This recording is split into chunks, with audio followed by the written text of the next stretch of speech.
Oh boy.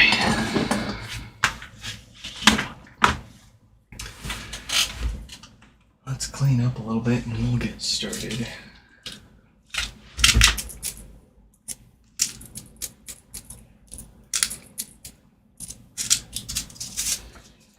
What a mess.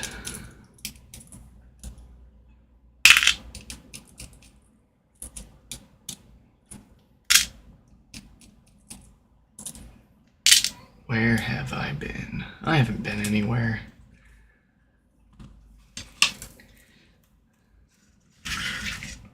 I've just been losing my mind with everything else going on. Just haven't had the time to work on any HomePods the past few days. And of course, the penalty is 1, 2, 3, 4, 5, 6, 7, 8, 9, 10. Like 10 or 11 HomePods that we gotta fix up, so.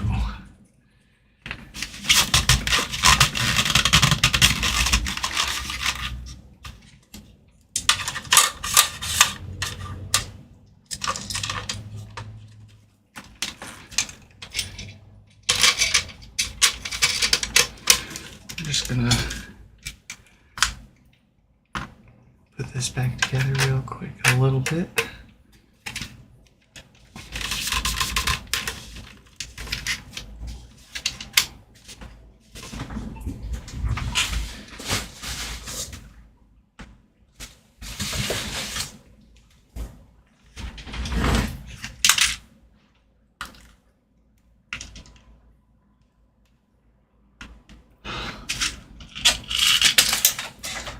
Oh, let me tell you. Or don't let me tell you.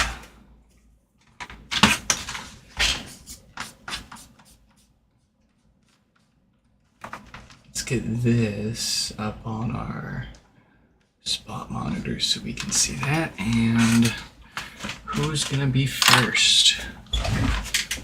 Let's see. Oh, I know who we should do first.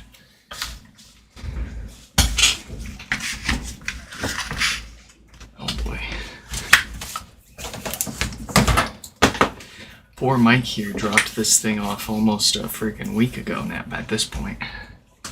And we totally forgot about it.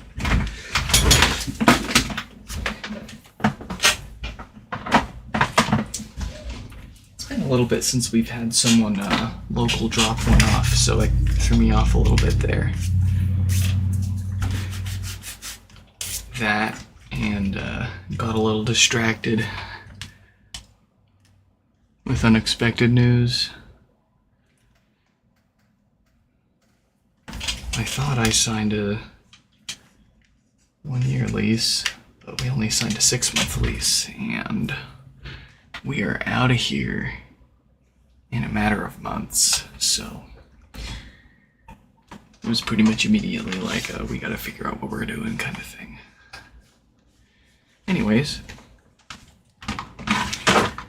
this one is Mike. We're gonna shoot Mike a quick message so they can watch.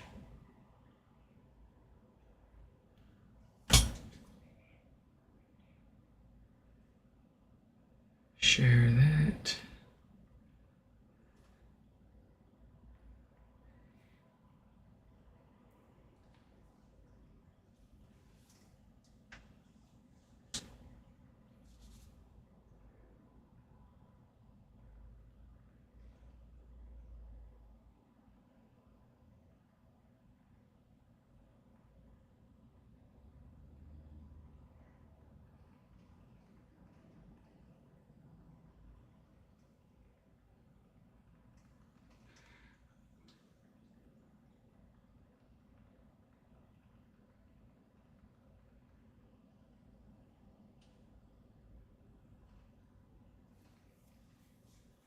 All right.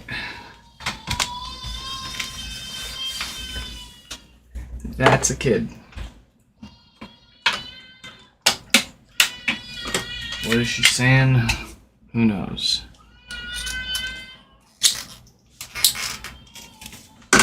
we like to do it back at her.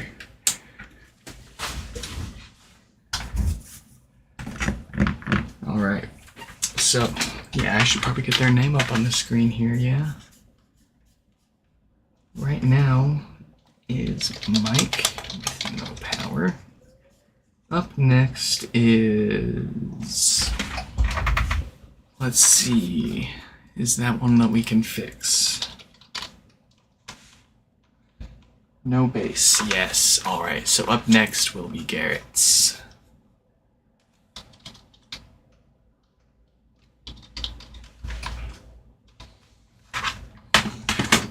And with that, let's finally get started here.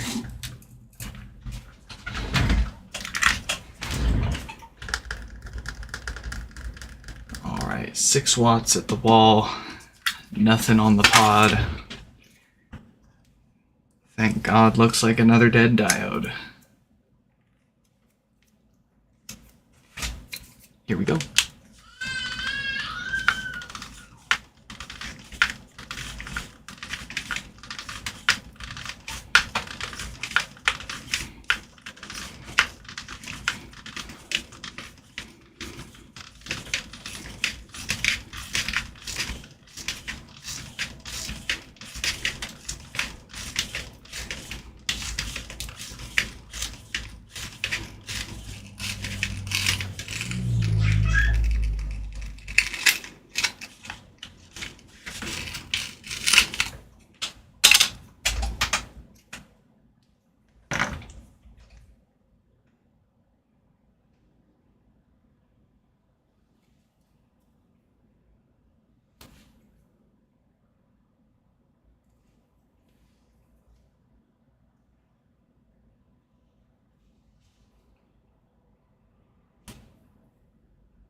Oh, okay, that feels better.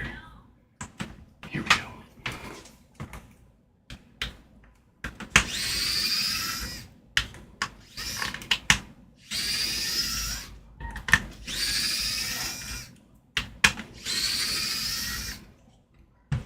It's like every day we gotta baby-proof the house a little more.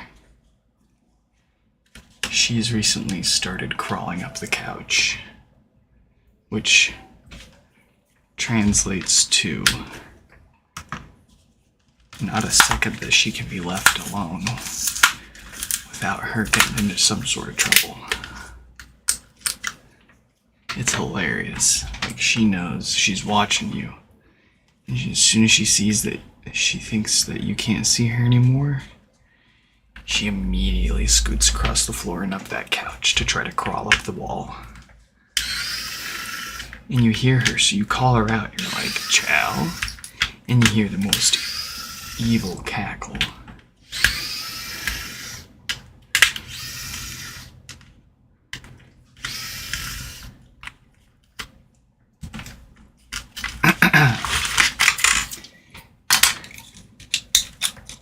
It's pretty good.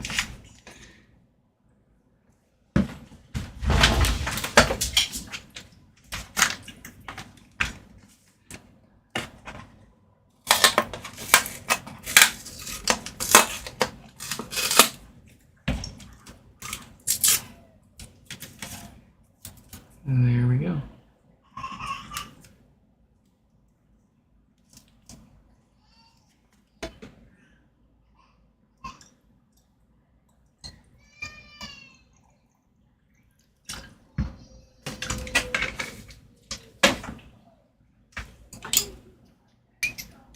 Ooh.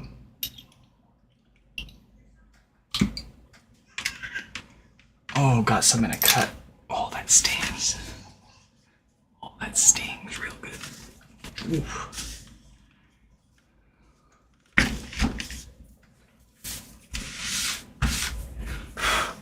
Good thing it's just 99%. It'll just dry right up.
Oh, I love clean, easy pulls like that.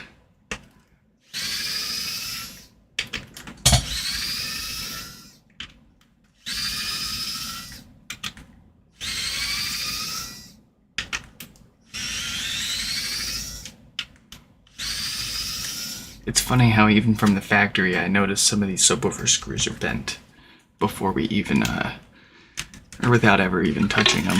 I know that that's from the factory. Actually, it might not be. It could be from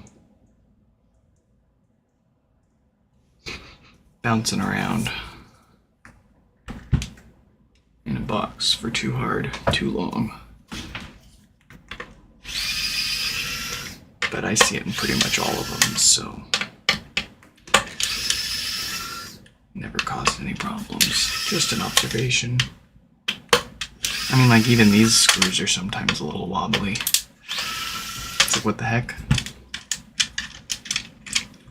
Is there no such thing as a straight screw anymore?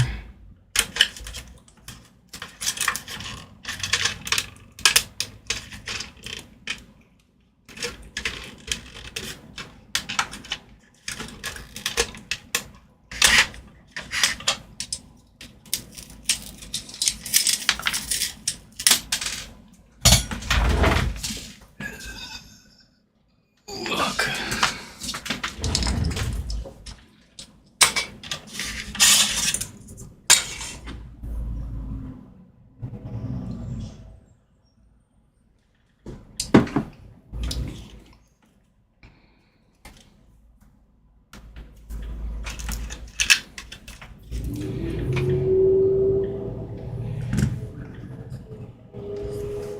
That doesn't look very good. Hold on.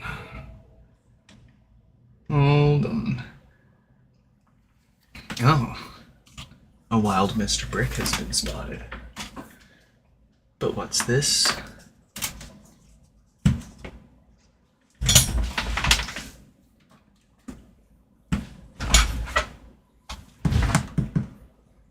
Is he not working again?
Alright.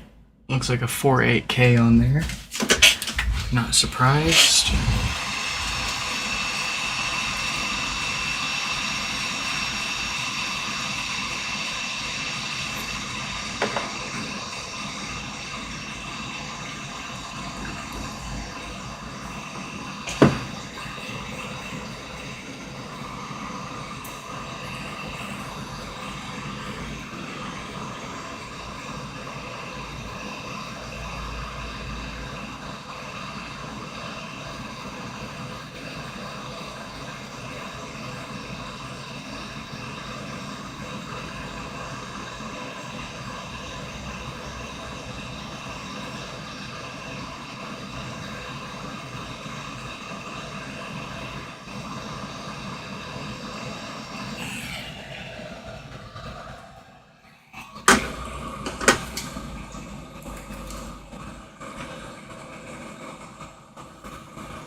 Get that new diode on there.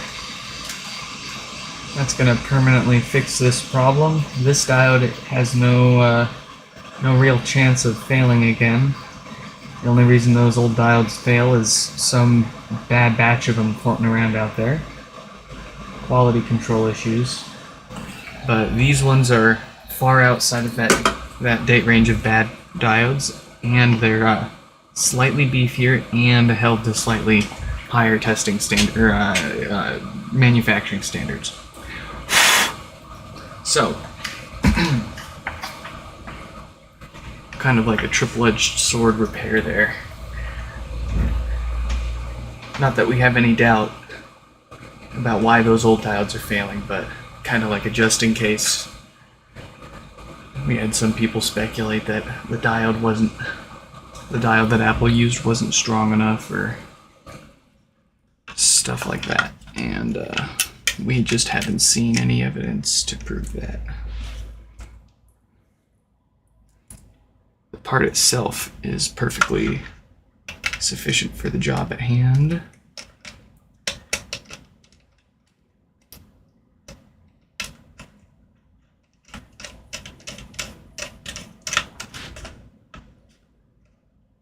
So what we're going to do now is put this together just enough to test it out, see if it turns on. We're going to plug our test woofer into it. That woofer is plugged into our multimeter with a DC voltage readout, so we can get an idea of how clean the amplifier's output is, which inherently tells us how good or bad our filters are, which is one of the other most common things that happens to these. So it's just standard to test it, see how much DC voltage is going out, and then if it's more than 50 millivolts of DC voltage, then those filters need to get replaced. Otherwise, they're just going to keep getting worse. They're going to allow more and more DC voltage through. That's going to wreak havoc on the subwoofer and the amplifier, because they're going to have to work harder for that DC signal, and it's going to eventually lead to death farts and no bass kind of stuff. Alright. We've got power.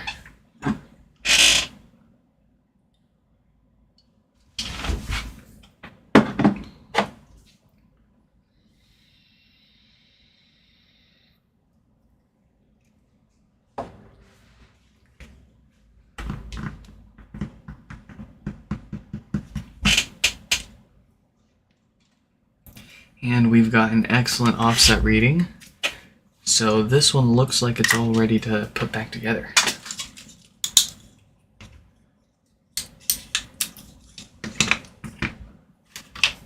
And I get some people asking, why don't you replace the filters every time like you do the diode? And those, well, first and foremost, we do not replace that. We don't replace that diode every time.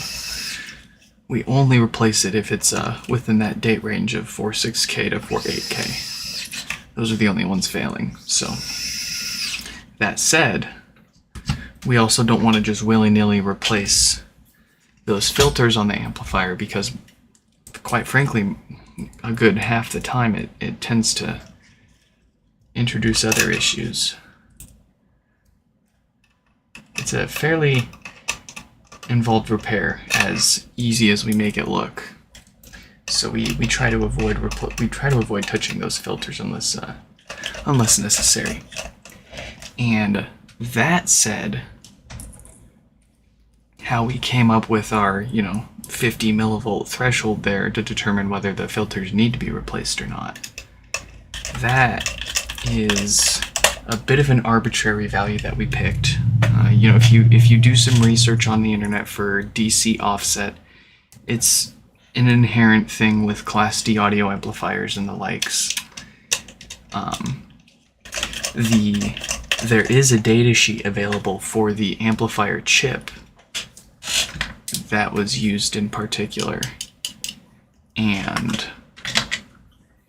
on that data sheet, the manufacturer specifies that it can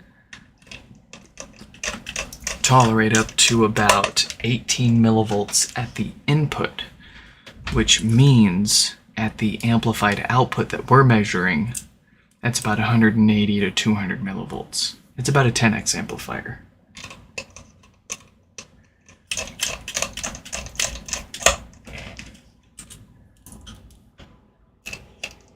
So, you could say, don't bother replacing the filters until you see 200 millivolts or more. And we take that and we go a quarter of that. We say 50 millivolts instead of 200 because that way we'll catch problems much earlier on. And also that generally seems to be about where all the good filters and even brand new filters that we put onto amplifier boards, they all tend to hover more or less anywhere from 0 to 25, 30 millivolts, which is all perfectly acceptable.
Get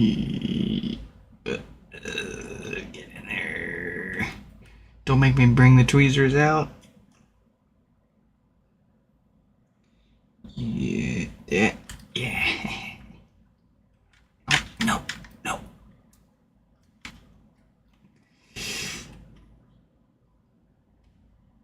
Yeah.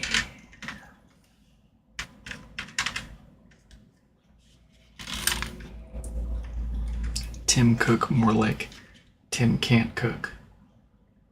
Haha. Tim can't make a HomePod that lasts more than a year.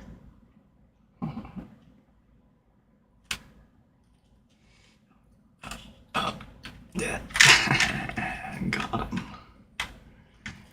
Okay. Wow, those were kind of tricky.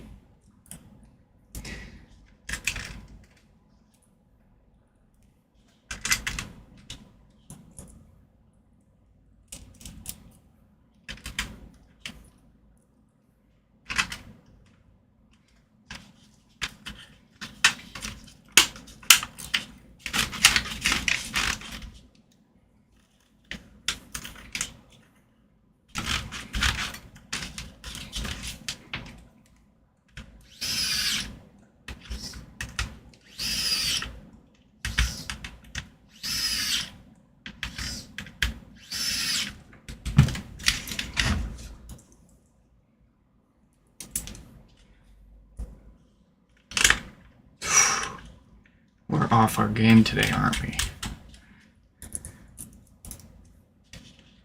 It's taken us 28 minutes to fix this HomePod. What's our deal?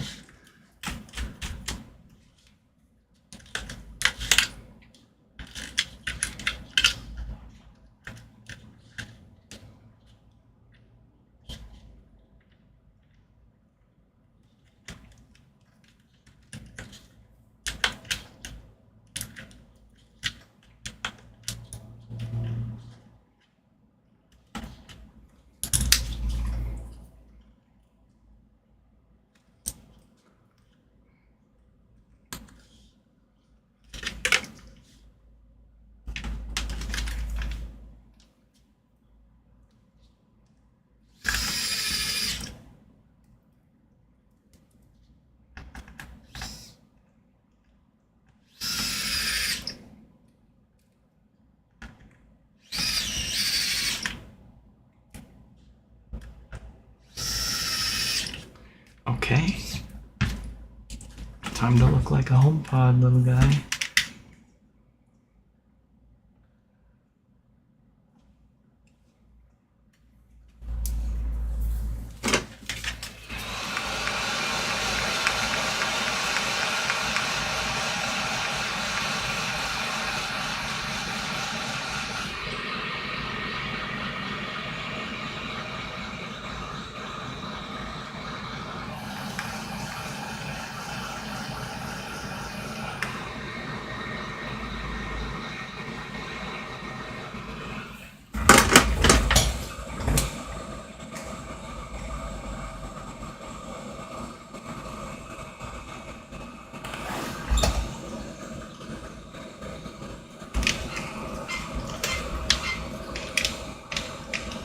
Okay. Let's finish it off and finish this off.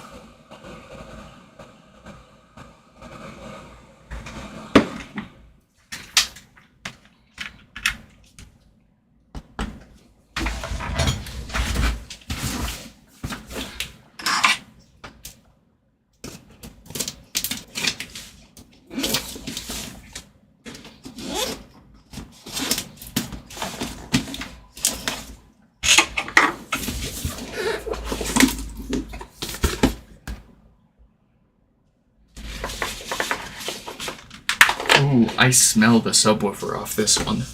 Oh boy. That's stinky. Stinky.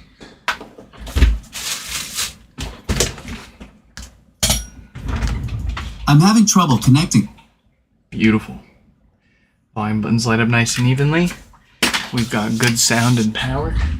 Mic's all fixed up and ready to go.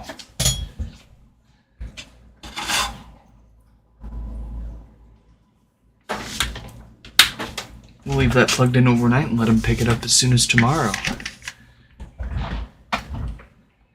Alright. Up next we've got Garrett here. Garrett's got no bass. Let's go ahead and plug that in. I can already smell it, I can tell you now, but y'all want a show, so here you go. let's see here. Garrett. No bass. Up next after Garrett, we're gonna knock out. Let's see here.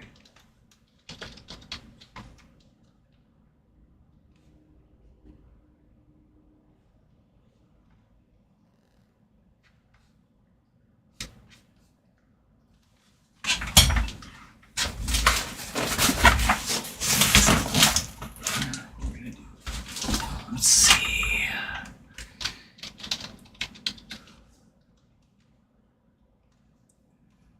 One with no bass, one that sounds like its sub has blown. Okay. After Garrett here, it looks like we're gonna knock out Nicholas. So let's shoot Nicholas in the update and let him know. And then get that typed in over here, and then we'll do some not boring stuff.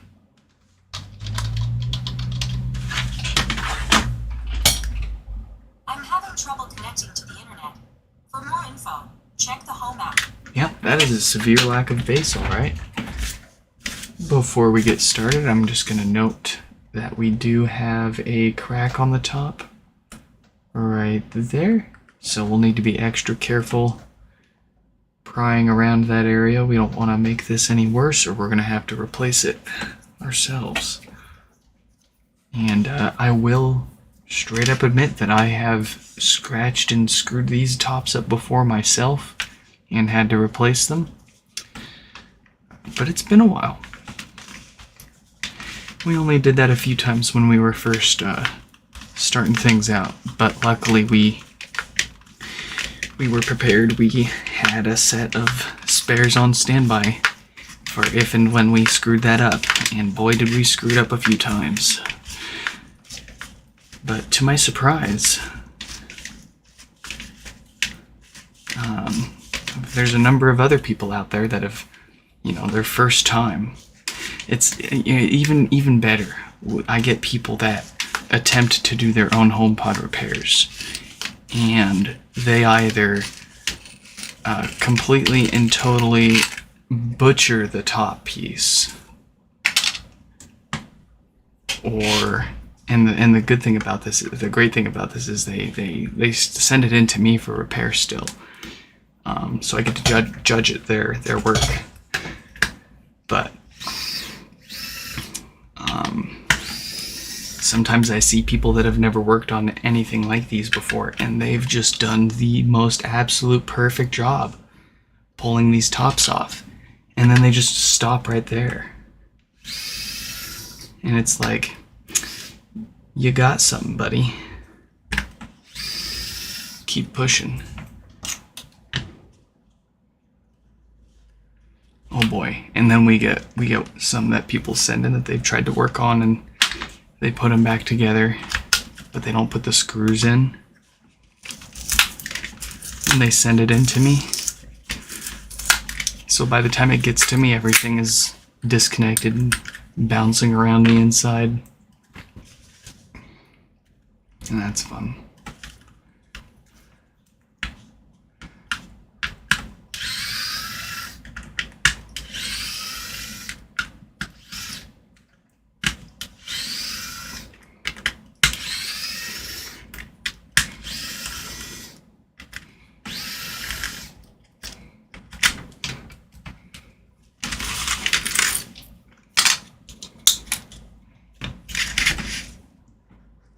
Yep, that bass speaker's toast. I can tell it and I can smell it.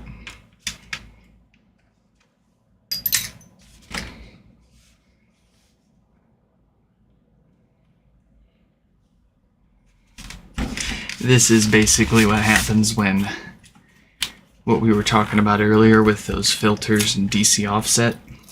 This is pretty much very late onset damage of those exact problems that can happen.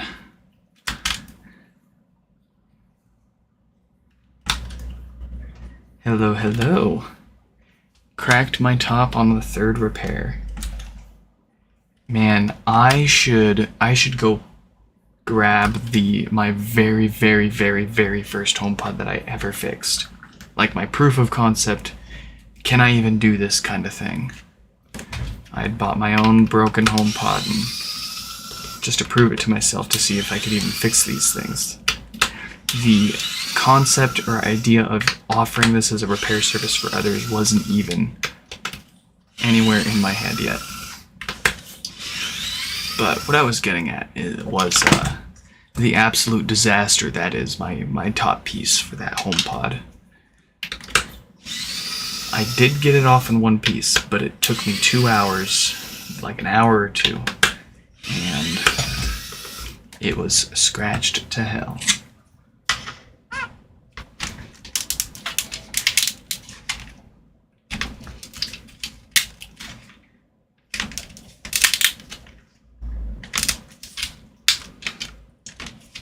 Every once in a while, even now, I'll come across one that just absolutely will not come off.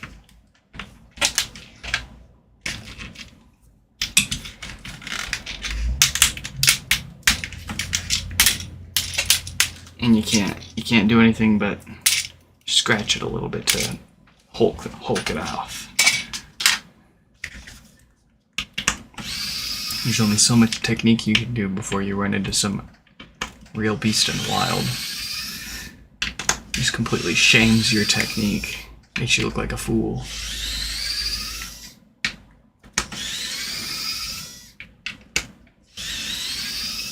Something that worked for you so flawlessly every single time without fail.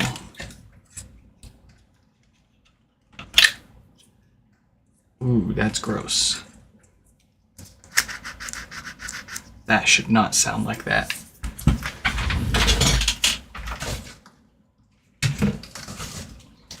It actually shouldn't sound like anything. So,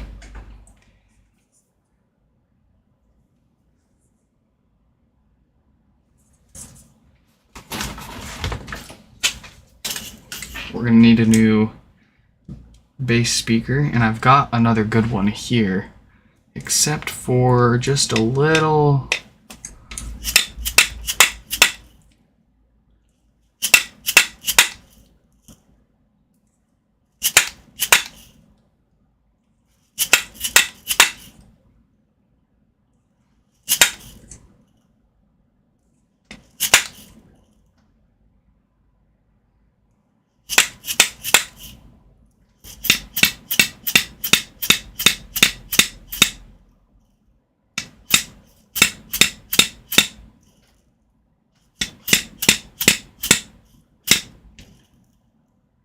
beautiful.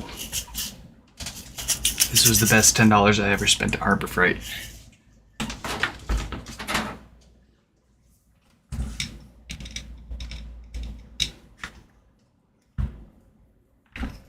So, we've got ourselves a good replacement bass speaker here.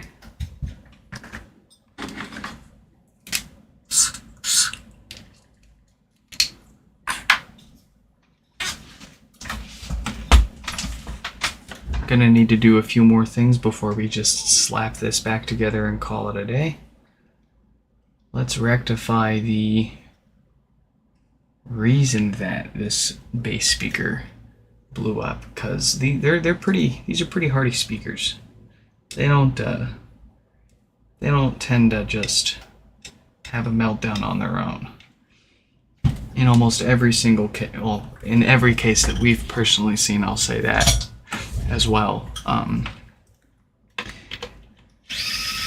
It is caused by that nasty DC offset, those filters going bad and letting too much DC through. So let's get this amp out and fix that up, and then we'll move on.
Alright, filters first, here we go.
Alright, we got the main problem taken care of. Let's do a little bit of maintenance here. Looks like we do have the same 48K dated diode there in rough shape, so we're going to get that replaced.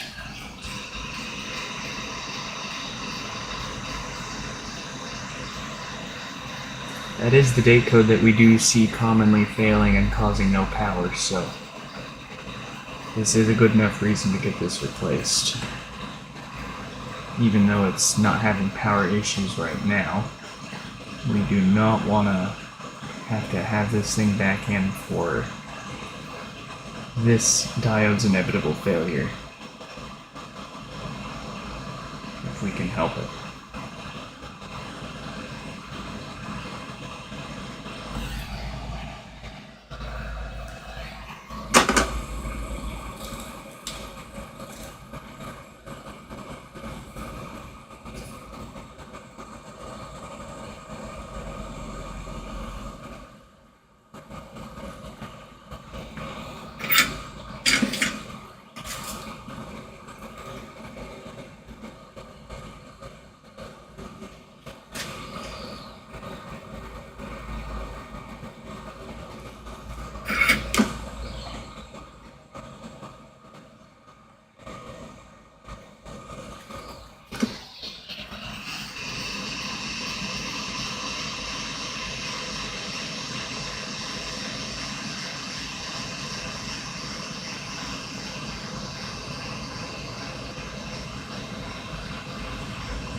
I'm gonna go get another beer. You guys hang out with this. Make sure it doesn't blow up.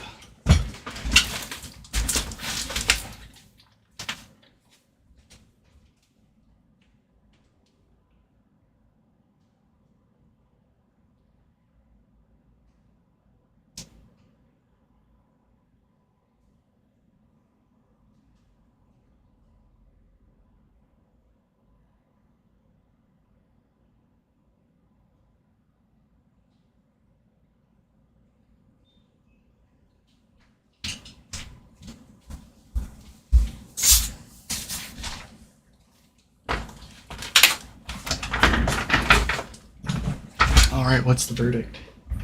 Do it work? Do it not work? Do? Beautiful. Check the home app. Perfect.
We've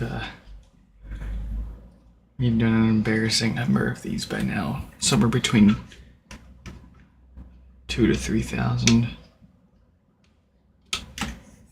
I lost count.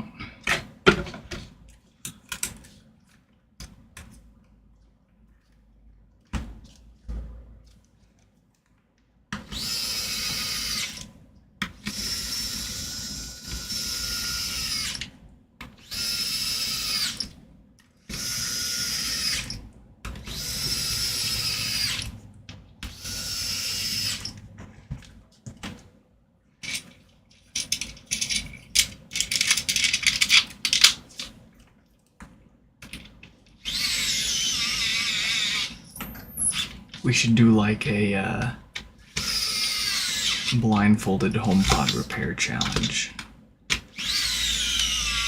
I could do one of these blindfolded. Not sure I could do it with one hand, but definitely with my eyes closed.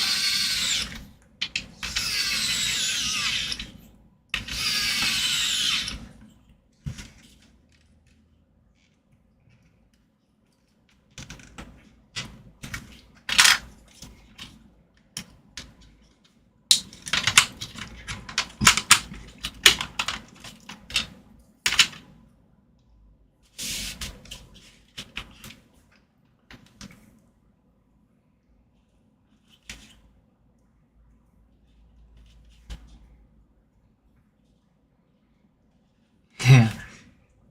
The repair itself takes no time at all. It's the teardown and reassembly that takes all the time.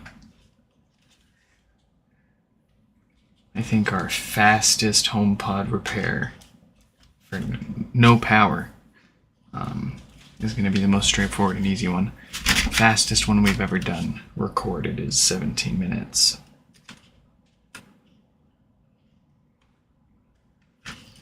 We average about 20 to 30 minutes per HomePod though.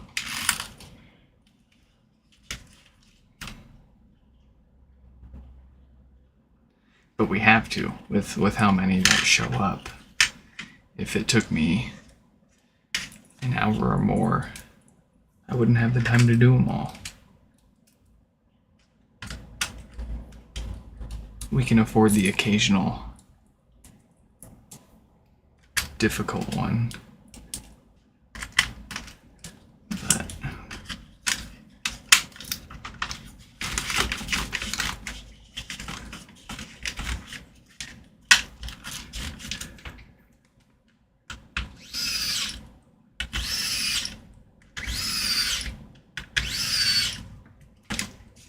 teardown is 7 to 10 minutes, repair is 2 to 4 minutes, reassembly is 10 to 14 minutes, I'd say.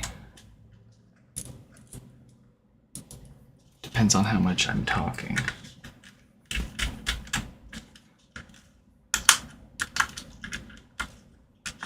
And how much I really care at the moment to save a few seconds or not. Right now I'm not in the mood to blaze through these, even though we should be. We're far behind. I'm just too tired.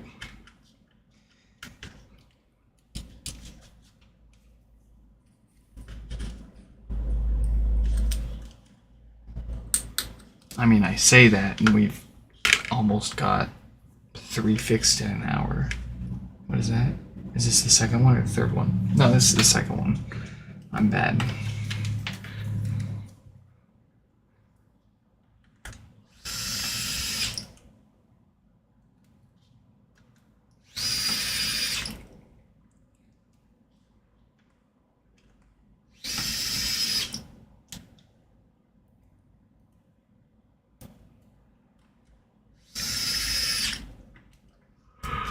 Okay.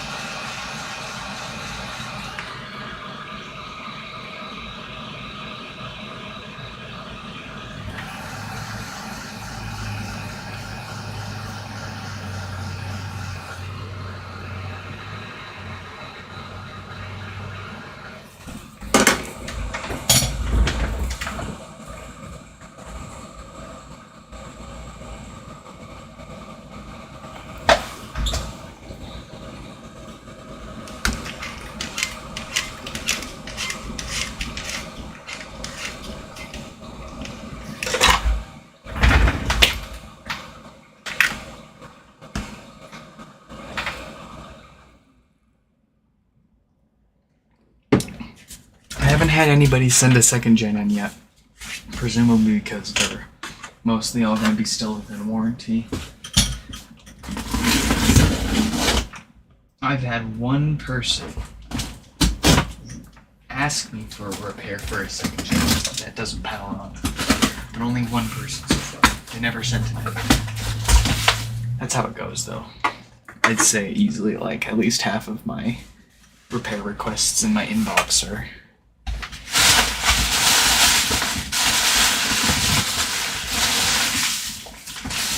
no one ever actually sends it in.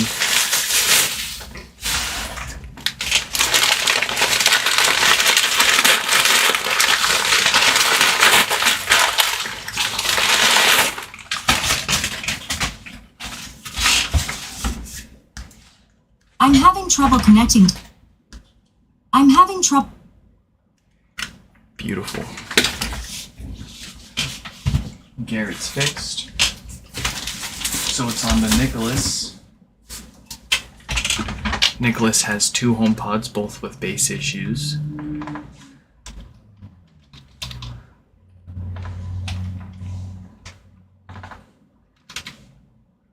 After that, let's see. We've got Alex with no power. So let's shoot Nicholas an email first.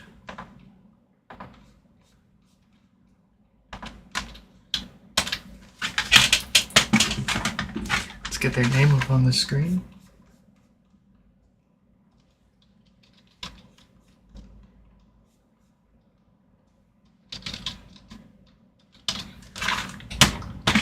The theme today is bass, or lack thereof.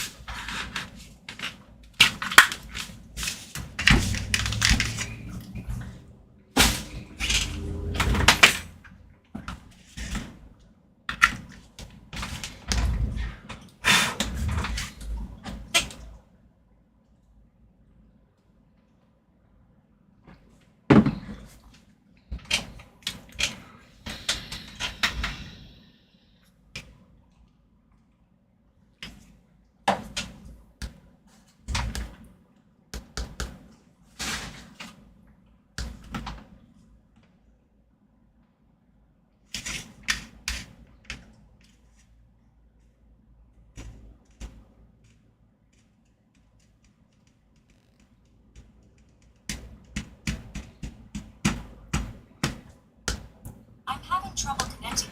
Alright, so this one looks like the one with outright no bass. Let's take it apart and see what we're dealing with here.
Don't you go back under there.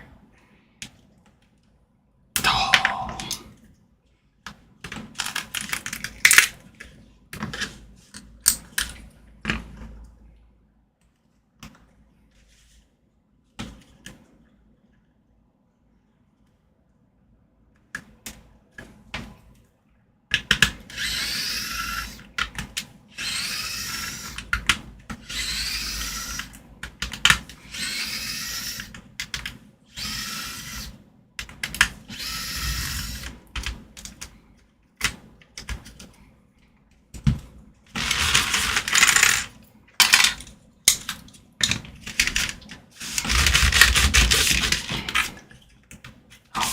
Skipped a step.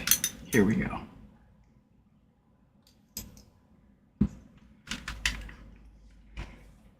It's okay if we get it anywhere and everywhere. We can make a mess with that stuff. It'll dry right up because it's just 99% alcohol. Makes prying this basket up after we get it unscrewed a lot easier.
So we've got what looks like a perfectly fine bass speaker.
All right. So we're going to look at the most common problem area for no bass on these amplifiers when it's not the subwoofer that's blown up. Oh, I don't have my freaking multimeter. Oh, shit. Okay. We can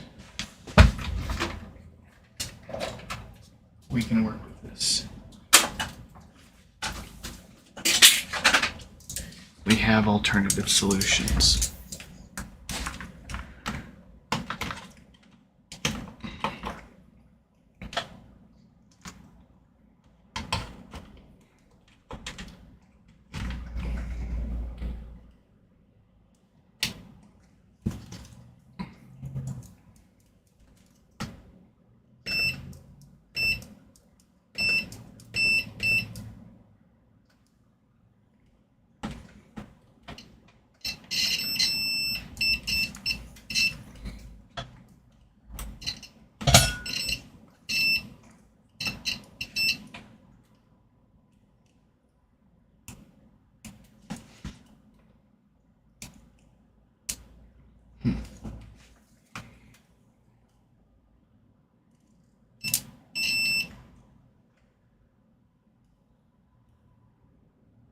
It's not that one.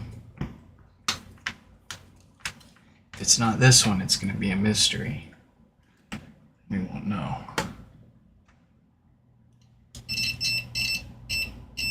Oh.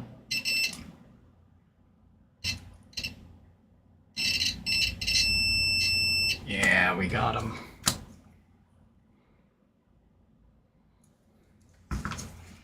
Is this also shorted out?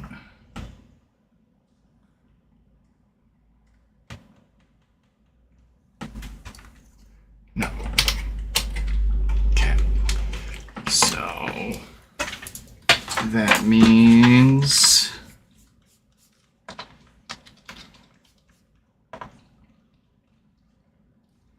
common issues, no bass, shorted, dead. Okay.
got some parts to pull off. Let's do that.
Alright, we've retrieved our replacement parts.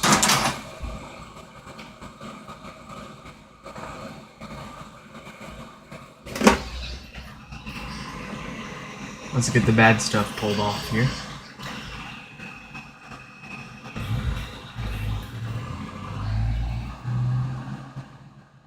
Oh wow, you can see that one's blown up.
Alright, we'll see if that does it.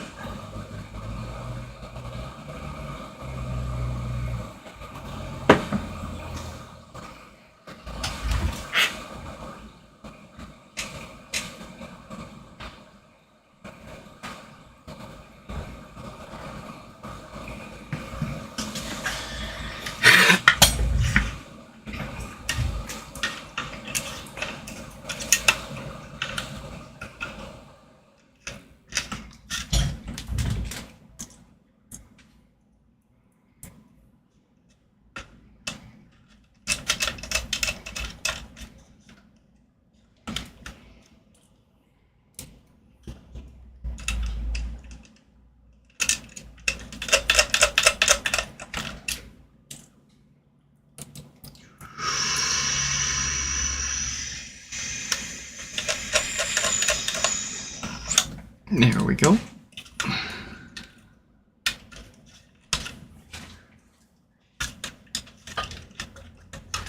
We're cruising.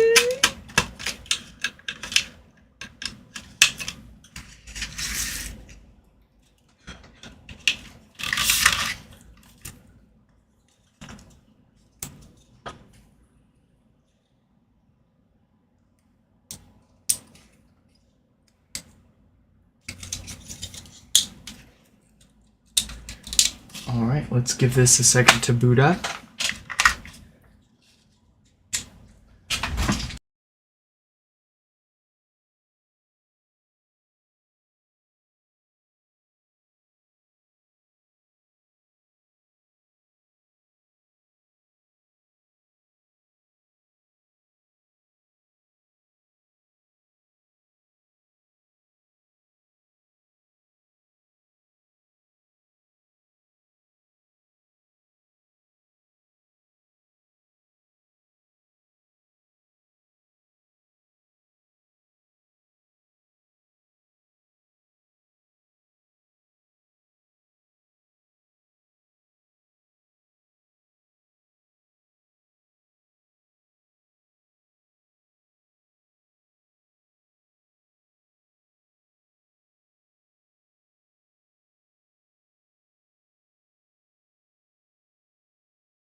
I'm back. What did I miss?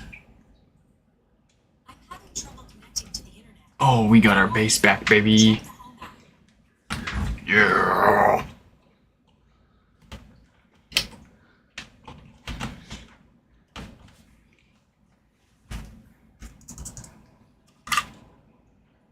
Excellent, man.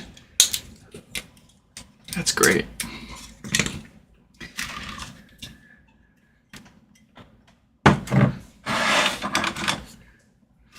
Let's put this back together.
Every time I breathe in, my back pops. That's fun.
I'm having trouble connecting to the internet. For more info, check the home app. I'm having trouble connecting to the Beautiful.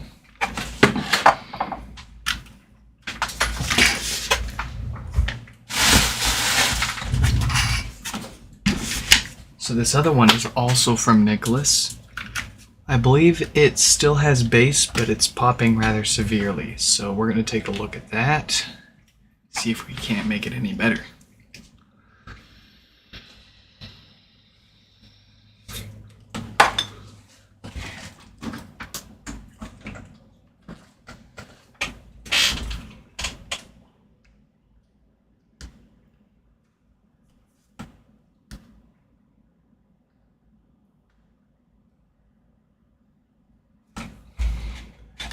I'm having trouble connecting to the internet. For more info, check the home app.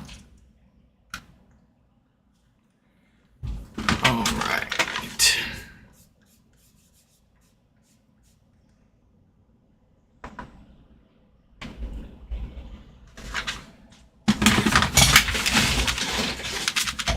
So this one, he doesn't describe it as no bass. He doesn't describe it as popping, but actually, he says, sounds like the sub has blown. So, we're not going to hear anything without factory resetting it and waiting for that whole process. So let's crack right on into it and see if there's anything obvious.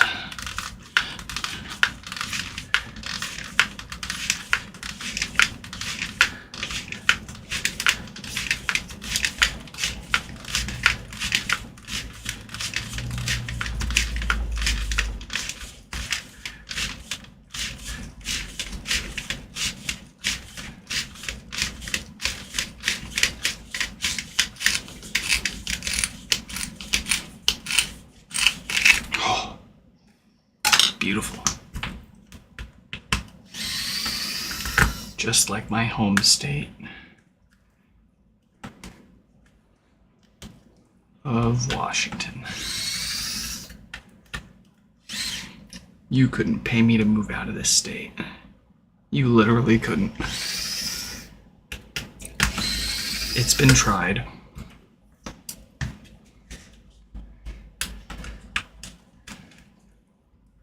First of all, we got some good water. We got some of the best tap water ever, let me tell you. I haven't been everywhere. I've been a few places though. And I always miss my water.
I just don't see anything wrong with this one.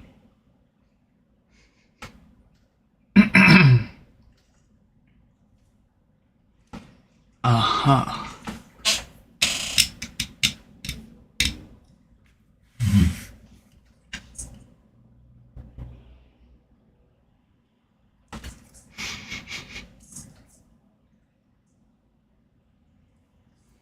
Well, let's go ahead and put the subwoofer back on and see if it doesn't make any immediate problems for us if we factory reset it.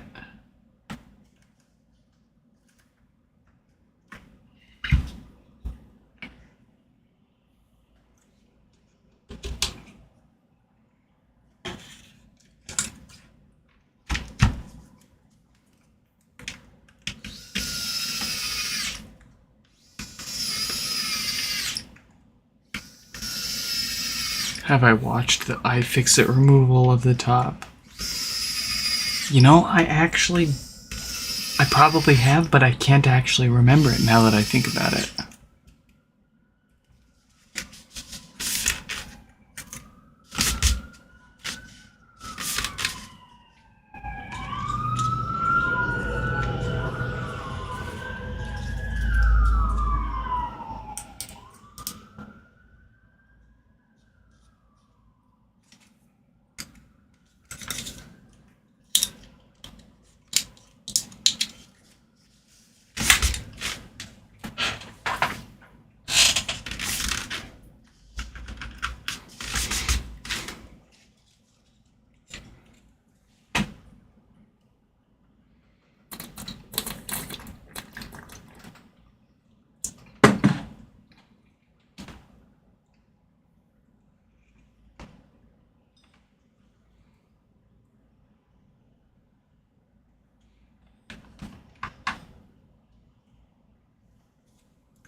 They used a Dremel and heat. Yeah, sounds about right. But as easy and fun as it is to rip on iFixit's teardown technique of the first gen HomePod, something to keep in mind is at the time, nobody knew anything about how to get into these, so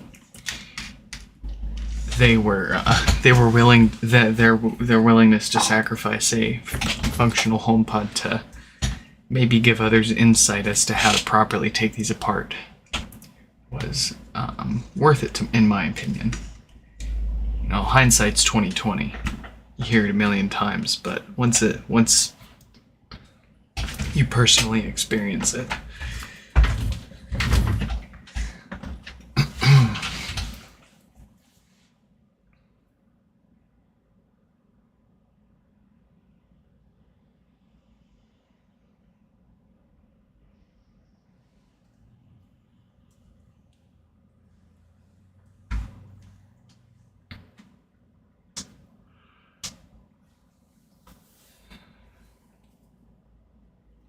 We're just waiting for this thing to factory reset here.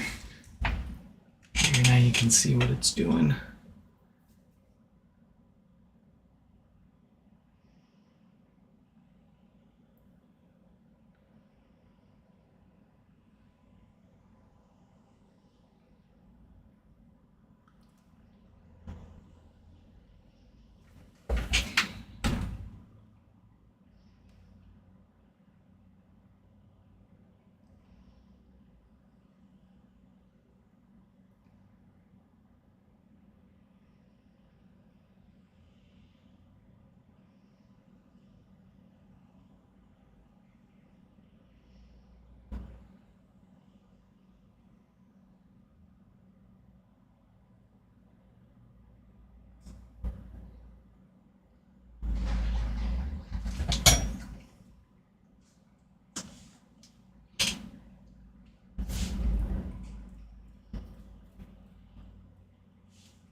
Sounds just fine to me.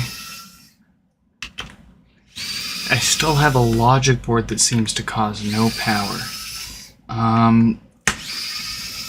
Yeah, there's a few different areas that we haven't shared on the website yet. But essentially, you might want to check both sides of the board if you haven't already. Every area of both sides of the board. If you have a thermal camera, that's gonna help you so much. But if you don't, then it might, the flex trick usually catches them. But if the short isn't hot enough to vaporize the flux, then you're screwed. You'll have to get a thermal camera. Or you can send the logic board into me. We can get that fixed up for you. We can probably figure it out. That would probably fall under the our board only repair. That'd be like a $30, $40 repair for us.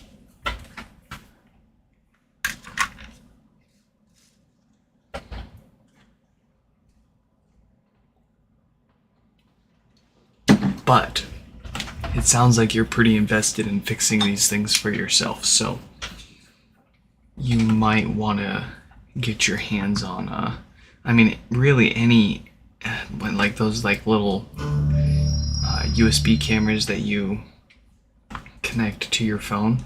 Those will pretty much get the job done well enough for you to at least find the general area, if not the actual component that's shorted out. But thermal cameras help a lot.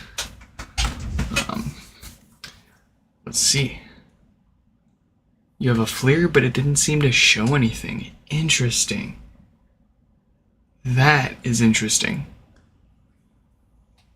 And also interesting is the fact that I can't seem to find literally anything wrong with Nicholas's second HomePod here. So short of factory resetting it, setting it up, and testing it overnight, I'm gonna go ahead and shoot them a follow-up email and see if we can get any more info as to what's going on with the one that sounds like its sub was blown in particular, because it seems perfectly fine. And that's about all of the energy that I've got for today to knock out these HomePods. We still have plenty more waiting to get fixed up, so subscribe to catch the rest of those, and we will catch you all in the next one. Goodbye.